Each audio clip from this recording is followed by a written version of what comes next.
आप लोगों ने हड़ताल के बारे में सुना होगा।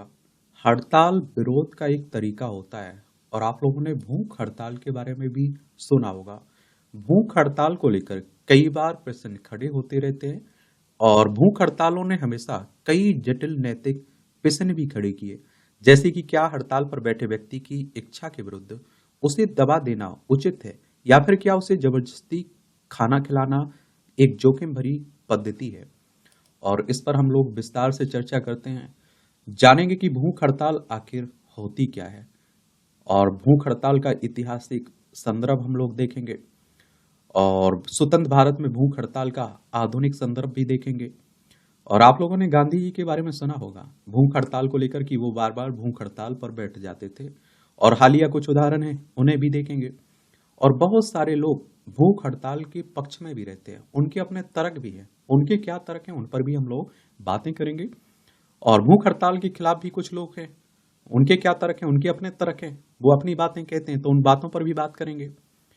और बात करेंगे हम लोग की भूख हड़ताल के अन्य आयाम क्या हैं, उन्हें भी हम लोग देखेंगे। देखिए हमारा प्यारा भारत है, तो अगर भूख हड़ताल क्या है, तो भूख हड़ताल विरोध का एक रूप है और जिसमें स्वैच्छिक रूप से भोजन और कभी कभी जल से भी वंचित रहना शामिल होता है। और इनका उपयोग अन्याय को उजागर करके या फिर परिवर्तन की मांग करके दूसरों को प्रेरित करने, हतोत्साहित करने या फिर दबाव डालने के लिए किया जाता है। हड़ताल भी तो इसीलिए किया जाता है, उसी में भूख हड़ताल भी शामिल है। विरोध की इस पद्धति को अंतिम उपाय के रूप में देखा जा सकता है और जब विरोध के अन्य साधन अनुपलब्ध या फिर अप्रभावी हों। भूख हड़ताल का ऐतिहासिक संदर्भ क्या कहता है, ये प्राचीन प्रथाएं। तो ईसाई पूर्व आयरलैंड के नियमों के अनुसार भुगतान न किए गए ऋण का विरोध करने तथा ऋणदाता को शर्मिंदा करने के लिए ट्रोस्केड उपवास का पालन किया जाता है। कलहन की राजतरंगी प्राचीन कश्मीर के शाही राजवंशों का विवरण में भी अवांछनीय शाही आदेशों या फिर करों के खिलाफ भूख हड़तालों का कई बार उल्लेख मिलता है। आधुनिक विकास की देखें बात करें तो रूसी राजनीतिक कैदी 1870 की बात हो रही है, तो जेल की स्थितियों का विरोध करने के लिए भूख हड़ताल का सहारा लिया इन्होंने। आयरिश रिपब्लिकन 1917 से 1920 की बात हो रही, थॉमस एस और टेरेंस मैक स्विनी जैसे प्रमुख हस्तियों की भूख हड़ताल के दौरान मृत्यु हो गई और जिससे आयरिश स्वतंत्रता आंदोलन की ओर ध्यान आकर्षित हुआ। भारतीय स्वतंत्रता सेनानियों को देख लीजिए, इसमें महात्मा गांधी का नाम सबसे पहले आता है। तो महात्मा गांधी ने उपवास को सत्याग्रह के सत्यागार में एक महान हथियार बताया और स्वतंत्रता आंदोलन के दौरान कम से कम 20 बार इस प्रकार का इन्होंने विरोध भी किया था। जतिन दास का आपने नाम सुना होगा, 1929 की घटना है। राजनीतिक कैदियों के साथ अमानवीय व्यवहार को उजागर करने वाले 63 दिनों के भूख हड़ताल के बाद उनकी मृत्यु हो गई थी। भगत सिंह बटुकेश्वर दत्त जेल की खराब स्थितियों का विरोध किया इन्होंने और जिससे व्यापक समर्थन और मीडिया का ध्यान आकर्षित हुआ। स्वतंत्र भारत में भूख हड़ताल का आधुनिक संदर्भ देख लीजिए। ए पुट्टी श्री रामुलु का नाम आप लोगों ने सुना होगा, 1952 में उनकी भूख हड़ताल के कारण आंध्र प्रदेश राज्य का गठन हुआ था। देख लीजिए, आंध्र प्रदेश आप लोग देख रहे हैं, भाषाई आधार पर गठित होने वाला पहला राज्य है। अमरावती इसकी राजधानी देखने को मिलेगी। इसकी सीमा उड़ीसा, छत्तीसगढ़, तेलंगाना, कर्नाटक, तमिलनाडु से लगती है। और इरोम शर्मिला, ये आप देखिए 2000 से 2016 के बीच मणिपुर में सशक्त बल विशेष शक्तियां अधिनियम अपस्पा के खिलाफ विरोध प्रदर्शन किया तथा मानवाधिकार मुद्दों को उठाया।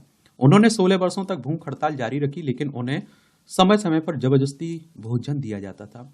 अन्ना हजारे का नाम आप लोगों ने सुना होगा। उन्होंने वर्ष 2011 में भारत सरकार पर कठोर भ्रष्टाचार विरोधी कानून बनाने के लिए दबाव डालने हेतु भूख हड़ताल शुरू की थी। हालिया भी कुछ उदाहरण है। मराठा समुदाय के लिए आरक्षण की मांग को लेकर कार्यकर्ता मनोज जरांगे पाटिल का अनशन, लद्दाख के लिए संवैधानिक सुरक्षा हेतु सोनम वांगचुक की 21 दिन की भूख हड़ताल और फिलिस्तीन कैदी खादर अदनान की 2023 में 87 दिन की भूख हड़ताल के बाद मृत्यु हो गई थी। अब देखिए भूख हड़ताल के पक्ष में लोग क्यों क्या तर्क देते हैं, तो व्यक्तिगत स्वायत्ता और चुनाव की स्वतंत्रता। स्वायत्ता, भूख हड़ताल को व्यक्तिगत स्वायत्ता और आत्मनिर्णय की अभिव्यक्ति के रूप में देखा जाता है। व्यक्तियों को अपने शरीर के बारे में निर्णय लेने और अपनी इच्छा अनुसार विरोध करने का अधिकार है। और अभिव्यक्ति की स्वतंत्रता, भूख हड़ताल अभिव्यक्ति की स्वतंत्रता का एक रूप है और व्यक्तियों के लिए शांतिपूर्ण तरीके से अपनी असहमति व्यक्त करने की एक पद्धति है।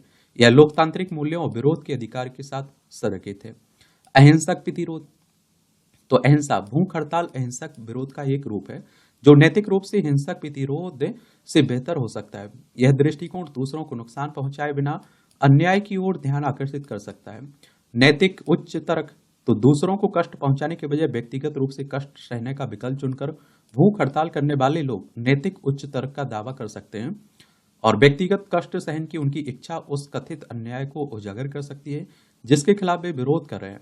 अन्याय की ओर ध्यान आकर्षित करना, जागरूकता, तो भूख हड़ताल प्रभावी रूप से जनता और मीडिया का ध्यान उन मुद्दों की ओर आकर्षित कर सकती है जिन्हें अन्यथा अनदेखा किया जा सकता है, और इससे जागरूकता बढ़ सकती है और अधिकारियों पर विरोध की जा रही शिकायतों को दूर करने का दबाव बढ़ सकता है। प्रतीकात्मक शक्ति, तो भूख हड़ताल का कार्य शक्तिशाली प्रतीकात्मक रखता है। यह प्रदर्शनकारियों के दृढ़ विश्वास की गहराई और मुद्दों की गंभीरता को दर्शाता है, जो संभवतः संभावित रूप से जनता की राय तथा समर्थन को प्रेरित करता है। ऐतिहासिक और सांस्कृतिक महत्व देख लीजिए। ऐतिहासिक उदाहरण, भूख हड़ताल का इस्तेमाल कई ऐतिहासिक संदर्भों में प्रभावी ढंग से किया गया, जैसे कि मताधिकार आंदोलन, महात्मा गांधी के नेतृत्व में भारतीय स्वतंत्रता आंदोलन, हाल ही में राजनीतिक कैदियों के लिए। यह ऐतिहासिक संदर्भ इस प्रथा को नैतिक महत्व देता है। सांस्कृतिक अनुवाद, तो कुछ संस्कृतियों में भूख हड़ताल विरोध और बलिदान के रूप में अब देखते हैं।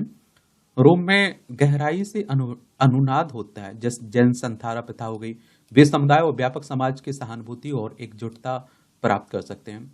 सत्ता की गतिशीलता, सत्ता की गतिशीलता को चुनौती देना, भूख हड़ताल प्रदर्शनकारियों की मांगों को पूरा करने के लिए सत्ता में बैठे लोगों पर दबाव डालकर सत्ता की गतिशीलता को चुनौती दे सकती है, और इससे बातचीत और संभावित रूप से शांतिपूर्ण समाधान हो सकता है।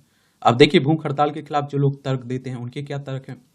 एक तो आप आत्म क्षति और जीवन रक्षण। आत्म क्षति, भूख हड़ताल में जानबूझकर खुद को भूखा रखना शामिल है, जिससे आप देखिए गंभीर स्वास्थ्य परिणाम, यहां तक कि मृत्यु भी हो सकती है।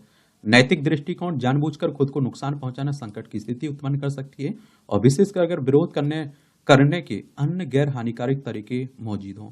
जीवन का संरक्षण, धार्मिक और दार्शनिक परंपराओं सहित कई नैतिक ढांचे जीवन के संरक्षण के महत्व पर जोर देते हैं। भूख हड़ताल विशेष रूप से यह वह जो गंभीर स्वास्थ्य क्षरण या फिर मृत्यु की ओर ले जाती है, इन सिद्धांतों के विरुद्ध हो सकती है।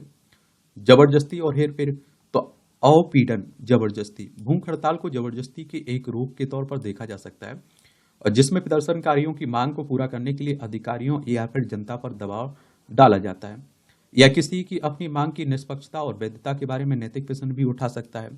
भ्रमित करना, तो भूख हड़ताल में सहानुभूति और नैतिक अपराध बोध का फायदा उठाकर सार्वजनिक भावना या फिर निर्णय लेने की प्रक्रियाओं को प्रभाव द्वारा भ्रमित किया जा सकता है, और जिससे हमेशा तर्क संगत या फिर न्याय संगत परिणाम नहीं मिल सकते हैं। दूसरों पर प्रभाव, एक भावनात्मक बोझ, तो भूख हड़ताल परिवार, मित्रों और समर्थकों पर एक महत्वपूर्ण भावनात्मक बोझ डाल सकती है, जो तनाव, चिंता एवं अपराध बोध से पीड़ित हो सकते हैं। यह निर्दोष पक्षों पर विरोध के व्यापक प्रभाव के संदर्भ में नैतिक चिंताओं को उत्पन्न होता है। जिम्मेदारी, तो हड़ताल करने वाले की भलाई की जिम्मेदारी दूसरे पर पड़ सकती है, जो व्यक्ति के जीवन को बचाने के लिए हस्तक्षेप करने को बाध्य हो सकते हैं, और यह संभावित रूप से आप देखिए हड़ताल करने वाले की स्वायत्ता के विरुद्ध हो सकता है। प्रभावशीलता, तो संदिग्ध प्रभावशीलता, इस बात की कोई गारंटी नहीं कि भूख हड़ताल अपने इच्छित लक्ष्यों को प्राप्त करेगी, और विरोध की आनुपातिकता और तर्क संगतता के बारे में नैतिक चिंताएं भी उठाई जा सकती हैं। नैतिक परिणाम, तो सफल होने पर भी भूख हड़ताल के परिणाम हमेशा नैतिक रूप से उचित नहीं हो सकते हैं। शोषण और भेद्यता, तो शोषण, कैदियों या फिर हाशिए पर पड़े समूहों सहित कमजोर व्यक्तियों को अधिक प्रभावशाली अभिनेताओं द्वारा भूख हड़ताल में भाग लेने के लिए मजबूर किया जा सकता है, या फिर उन पर प्रभाव डाला जा सकता है, जिससे शोषण और सूचित सहमति को लेकर चिंताएं बढ़ सकती हैं, और इसे वास्तविक विकल्प के बजाय हताशा कि नैतिक रूप से समस्याग्रस्त स्थिति के रूप में देखा जा सकता है। कानूनी और चिकित्सा नैतिकता, कानूनी दायित्व, अधिकारियों को देखभाल के अपने कर्तव्य के बारे में कानूनी और नैतिक दुविधाओं का सामना करना पड़ सकता है। उदाहरण के लिए भूख हड़ताल अनशन करने वालों को जबरन खाना खिलाना उनकी स्वायत्ता का उल्लंघन माना जा सकता है, लेकिन हस्तक्षेप न करना उपेक्षा के रूप में देखा जा सकता है। और चिकित्सा नैतिकता, स्वास्थ्य सेवा पेशेवरों को रोगी की स्वायत्ता का सम्मान करने बचाने के लिए अपने कर्तव्यों के बीच संघर्ष का सामना करना पड़ सकता है। डू नॉट हार्म, कोई नुकसान ना करे, कि नैतिक सिद्धांत को भूख हड़ताल करने वालों द्वारा स्वयं को पहुंचाए गए नुकसान के माध्यम से चुनौती मिल सकती है। अब भूख हड़ताल के अन्य आयाम देख लीजिए आप लोग। तो भूख हड़ताल पर महत्वपूर्ण विचार, तो महात्मा गांधी, इन्होंने देखिए उपवास शब्द को प्राथमिकता देते हैं और इसे अहिंसक विरोध के रूप में इस्तेमाल करते हैं। सत्ता में बैठे लोगों में से सुधार की मांग और उनकी अंतरात्मा को अपील करने के उद्देश्य से उपवास किया जाता है। और आप देखते हैं कि माना जाता है कि उपवास का इस्तेमाल अधिकारों को छीनने के बजाय प्रेमी जिसे कोई प्यार करता है के खिलाफ सुधार के लिए किया जाना चाहिए। Doctor B R. अम्बेडकर ने भूख हड़ताल की असंवैधानिक विधि के रूप में आलोचना की। सामाजिक और आर्थिक उद्देश्यों को प्राप्त करने के लिए कानूनी फ्रेमवर्क के भीतर रचनात्मक दृष्टिकोण का आह्वान किया। और भूख हड़ताल के लिए कानूनी फ्रेमवर्क, या आप देखिए जेनेवा कन्वेंशन ने घायल लड़ाकों अनशनकारियों के उपवास के लिए मानक तय किए हैं, लेकिन यह स्पष्ट नहीं है कि ये दिशा निर्देश भूख हड़ताल करने वालों पर किस प्रकार लागू होते हैं। और विरोध के रूप में भूख हड़ताल को युद्ध के विस्तार के रूप में देखा जा सकता है। और आप देखते हैं कि जो स्वास्थ्य पेशेवरों की भूमिका को जटिल बना सकता है। भारतीय संदर्भ में देखें तो मद्रास उच्च न्यायालय ने निर्णय सुनाया था कि भूख हड़ताल पर बैठना आईपीसी की धारा 309 आत्महत्या का प्रयास के तहत अपराध नहीं माना जा सकता है। यह आत्महत्या का प्रयास नहीं माना जाएगा। हालांकि बीएनएस की धारा 224 के अनुसार जो कोई भी व्यक्ति किसी लोक सेवक को अपना काम करने से रोकने या फिर मजबूर करने के लिए आत्महत्या करने की कोशिश करता है तो उसे 1 वर्ष तक की जेल, जुर्माना या दोनों या फिर सामुदायिक सेवा से दंडित किया जा सकता है। तो ये कहानी है, आप देखते हैं कि भूख हड़ताल के बारे में।